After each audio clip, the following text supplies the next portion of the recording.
الرحمن الرحیم باب ما جاء فی وضع الیدین قبل رکبتین فی السجود۔ یہاں سے امام ترمذی رحمۃ اللہ علیہ جب آپ نے رکوع کر لیا، قوما کر لیا، ان میں دعائیں وغیرہ کا ذکر بھی سارا گزر چکا ہے۔ اب رکوع میں جانے کے، رکوع سے کھڑے ہونے کے بعد اب ہم نے سجدے میں جانا ہے۔ اس کا طریقہ امام ترمذی رحمۃ اللہ علیہ بیان کرتے ہیں کہ اب جب آپ رکوع سے کھڑے ہو گئے تو قیام کی حالت ہے نا، ہم قیام میں ہیں، اب ہم نے جانا ہے سجدے میں۔ تو سجدے میں جانے کا جو مسنون طریقہ ہے وہ کیا ہے، اس کو امام ترمذی رحمۃ اللہ علیہ اس باب کے اندر بیان فرما رہے ہیں۔ تو اس بارے میں پہلے دو قسم کی روایتیں ہیں، دونوں روایتیں سن لیں۔ ایک حوض کی روایت ہے جو اگلے باب میں آ رہی ہے، باب الآخر منہ کے عنوان سے، وہاں پر امام ترمذی رحمۃ اللہ علیہ اس حوض والی روایت کو ذکر کر رہے ہیں۔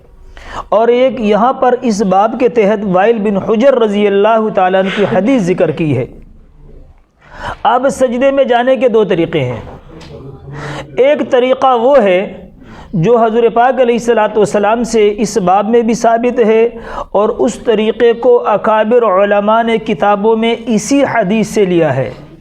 وہ یہ ہے کہ آدمی سجدے میں جب جائے تو پاؤں گھٹنے جو ہے نا، گھٹنے یہ سب سے پہلے، یعنی علماء نے عجیب ترتیب، خوبصورت ترتیب بیان کی ہے کہ جب آپ سجدے میں جا رہے ہیں تو جو اعضاء زمین کے قریب ہیں پہلے وہ لگیں گے، جو اعضاء زمین کے قریب ہیں وہ پہلے لگیں گے۔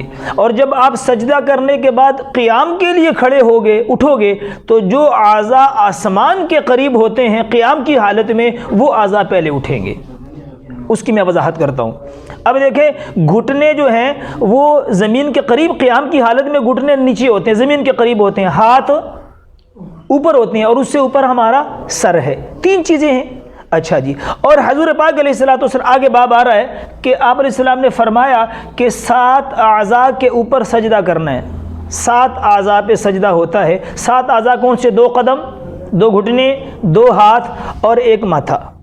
ناک ڈال لو گے تو 8 ہو جائیں گے، لیکن چونکہ ماتھا اور ناک سر کے اندر ہے اس لیے لہٰذا ان کو 7 اعضاء کہا گیا۔ اور صحابی کہتے امرتو، ہم حکم دیے گئے کہ ہم 7 اعضاء پہ سجدہ کریں۔ تو یہ 7 اعضاء سجدے میں استعمال ہوتے ہیں۔ اب ان میں جو اعضاء زمین کے قریب ہیں جیسے گھٹنا، تو آدمی جب سجدے میں جائے گا سب سے پہلے گھٹنے لگائے گا۔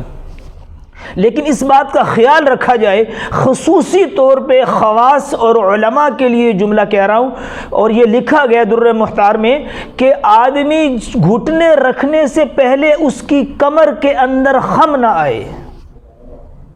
سجدے میں جانے کے لیے جب آدمی جاتا ہے تو زمین پہ گھٹنے رکھنے سے پہلے اس کی کمر میں خم نہ آئے، بالکل سیدھا ہو، کمر بالکل سیدھی ہو۔ جب گھٹنے پہلے زمین پہ رکھ لے پھر اس کی کمر میں خم آنا شروع ہو جائے۔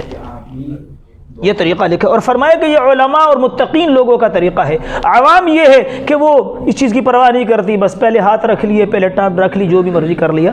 لیکن ان کو بھی چاہیے، عوام کو بھی، حکم سب کے لیے ہے۔ ہم سارے حضور کے امتی ہیں۔ اللہ کے نبی نے یہ نہیں کہا کہ علماء یوں کرے عوام یوں کرے، فرمایا یہ سجدے کا طریقہ ہے۔ یہاں مومن کا ذکر ہے، ایمان میں سب برابر ہیں، سارے ایمان والے۔ تو فرمایا پہلے گھٹنے رکھے، پھر اپنے دونوں ہاتھ رکھے، پھر اس کے بعد پیشانی رکھے۔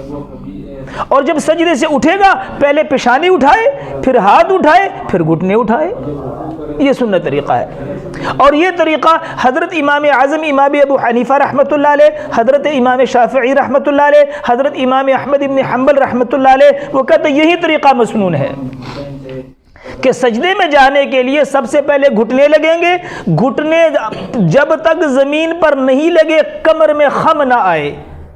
یہ طریقہ ہے، مسنون طریقہ یہ ہے۔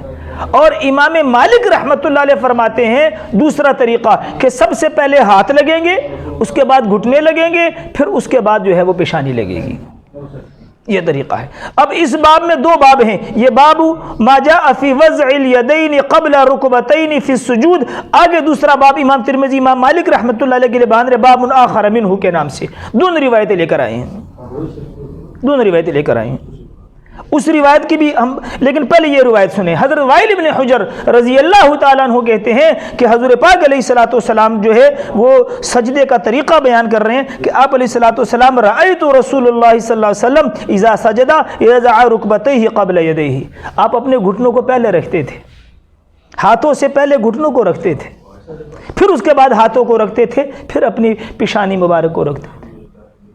اب یہ طریقہ ہے، اور اسی سے ائمہ ثلاثہ امام ابو حنیفہ، امام شافعی، امام احمد ابن حنبل رحمۃ اللہ علیہ نے استدلال کیا ہے، اور یہی طریقہ مسنون ہے۔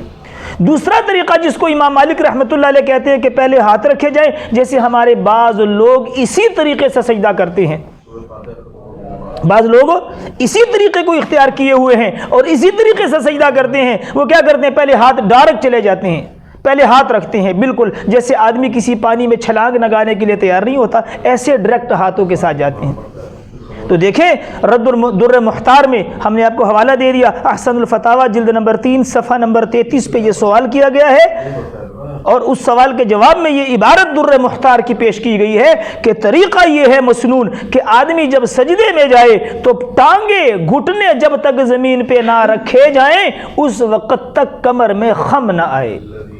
یہ طریقہ لکھا اس حدیث کی بنیاد پہ، اور نماز پیغمبر میں بھی یہ طریقہ اسی حدیث کے تحت لکھا ہے کہ کمر میں خم نہ آئے۔ لیکن یہ بات بھی ساتھ یاد رکھیں، اگر کوئی آدمی معذور ہے تو پھر وہ جس طریقے سے مرضی سجدے میں جائے، کوئی بات نہیں، لیکن یہ کہنا کہ ہاتھ پہلے لگانا پھر بعد میں گھٹنے لگانا یہ مسنون طریقہ ہے، یہ غلط ہے۔ اسی کو امام ترمذی رحمۃ اللہ علیہ، امام مالک رحمۃ اللہ علیہ کا چونکہ مسلک ہے، وہ کہتے ہیں یہ مسنون طریقہ ہے، اور اسی کو، اور اس حدیث کے الفاظ بھی سن لے۔ آپ علیہ الصلوۃ والسلام نے فرمایا، حضرت ابو ہریرہ رضی اللہ عنہ سے روایت ہے، وہ کہتے ہیں حضور نے فرمایا یعمد احدکم فیبرک فی صلاته برک الجمل۔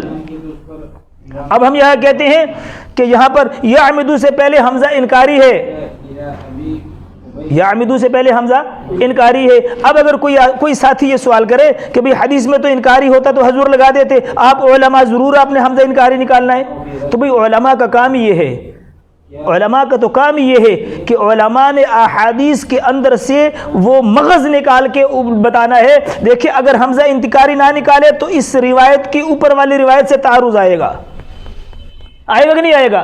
وائل ابن حجر کہتے ہیں کہ حضور کو میں نے دیکھا کہ حضور نے گھٹنے پہلے رکھے، ہاتھ بعد میں رکھے، اور یہاں پر آ رہا ہے کہ پہلے ہاتھ رکھے۔ دیکھو فرمایا کہ تم میں سے کوئی آدمی کیا کرتا ہے، یعمد احدکم، تم میں سے کوئی آدمی ایسے بیٹھتا ہے سجدے میں جانے کے لیے، فیبرک فی صلاته برک الجمل، اونٹ کی بیٹھنے کی طرح، اٹھ کے بیٹھنے کی طرح۔ دیکھیں یہ بات بھی مسلمہ ہے تمام علماء کے نزدیک کہ جتنے بھی جانور ہیں ان کی اگلی ٹانگوں کو ہاتھوں سے تعبیر کیا جاتا ہے۔ اونٹ کیا کرتا ہے؟ پہلے اپنی اگلی ٹانگیں ٹیکتا ہے، پھر پچھلی ٹانگیں ٹیکتا ہے۔ تو حضور فرما رہے ہیں کہ تم میں سے کیا ہو گیا لوگ کہ یوں سجدے میں جاتے ہیں، پہلے جیسے جانور اونٹ جاتا ہے، جیسے اونٹ کرتا ہے ویسے تم کرتے ہو۔ تو اس کا کیا مطلب ہوا کہ حضور علیہ الصلوۃ والسلام جس حرکت سے منع کر رہے ہیں اسی کا حکم دے رہے ہیں۔ ایک تو یہ لازم آئے گا، اگر حمزہ استفہام انکاری کا نہ نکالے تو اس حدیث کے الفاظ کا ترجمہ کیا بنے گا کہ حضور علیہ السلام منع کر رہے ہیں کہ بھی اونٹ کی طرح نہ جاؤ، جس طرح اونٹ بیٹھتا ہے اس طرح سجدہ نہ کرو، اور پھر خود حضور علیہ السلام ویسے کام کرے۔ کیا مطلب حدیث کا ہے کہ تم میں سے کوئی آدمی یوں سجدے میں جاتا ہے جیسے اونٹ کرتا ہے، تو فرمایا جیسے اونٹ کرتا ہے ایسا کام نہیں کرنا۔ دوسری یہ ہے کہ 8 قسم کی حرکات سے، 8 قسم کی جانوروں کی حرکات سے احادیث، تمام احادیث کا مطالعہ کرنے سے یہ بات معلوم ہوتی ہے کہ 8 قسم کے جانوروں کی حرکات سے حضور علیہ السلام نے منع فرمایا ہے۔ فرمایا کتے کی طرح بیٹھنے سے، کتے کی طرح ٹانگیں بچھانے سے جیسے چوکڑی مار کے نماز کے دوران، اور فرمایا کہ لومڑی کی طرح جھانکنے سے، نماز کے اندر ادھر ادھر دیکھنا یہ لومڑی کی طرح جھانکنا ہے، اور فرمایا گدھے کی طرح رکوع کرنے سے، یہ بات پیچھے گزر چکی ہے، اور مرغ کی طرح ٹھونگے مارنے سے، اور اونٹ کی طرح سجدہ کرنے سے۔ اونٹ کا طریقہ یہی ہے، اس حدیث میں جو فرمایا کہ تم میں سے کوئی آدمی سجدہ میں جاتا ہے اونٹ کے بیٹھنے کی طرح، کیا مطلب ہے کہ اونٹ کی طرح سجدہ نہ کرو، یہ مطلب ہے حمزہ انتکاری کا۔ اس حرکت سے دوسری حدیث میں منع فرمایا گیا ہے۔ اور نمبر 7 فرمایا کہ 6 یہ ہو گئی۔ نمبر 7 فرمایا بتکے ہوئے گھوڑے کی طرح، جو گھوڑا بدک جاتا ہے نا، جیسے پیچھے مسلم شریف کی حدیث ہم نے پیش کی، رفع الیدین کے بارے میں حضور علیہ السلام آئے اور فرمایا کہ یہ کیا ہو گیا، تم بدکے ہوئے گھوڑوں کی پونچھلوں کی طرح ہاتھ اشارہ کرو، اسکنوا فی الصلاۃ، نماز میں سکون اختیار کرو۔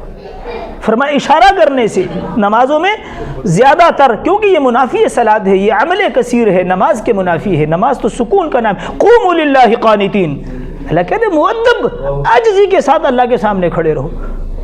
تو ان حرکات سے نمازوں میں منع فرمایا گیا، اور اس حدیث میں جس کو امام مالک رحمۃ اللہ علیہ کہہ رہے ہیں، اور جو ہمارے بعض لوگوں کا طریقہ ہے، اسی طریقے سے وہ نماز پڑھتے ہیں، جاتے ہی اسی طریقے سے سجدے میں ہیں، ان سے درخواست یہ ہے کہ دونوں روایتوں کو سامنے رکھ کے اپنے عمل کی اصلاح کریں۔ یہاں پر حمزہ استفہامی انکاری محذوف ہے، ایحمد احدکم، کیا تم میں سے کوئی ایک آدمی ایسا کرتا ہے، فیبرک فی الصلاۃ، کہ نماز میں سجدے میں جانے کے لیے کیا کرتا ہے، اونٹ کی طرح جاتا ہے، جیسا کہ اونٹ جاتا ہے۔ کیا مطلب کہ بھئی اونٹ کی طرح سجدہ مت کرو۔ طریقہ سجدے کا وہی ہے جو وائل ابن حجر نے بیان کیا کہ آپ علیہ السلام پہلے اپنے گھٹنے مبارک کو رکھتے تھے، پھر ہاتھوں کو رکھتے، پھر پیشانی کو رکھتے۔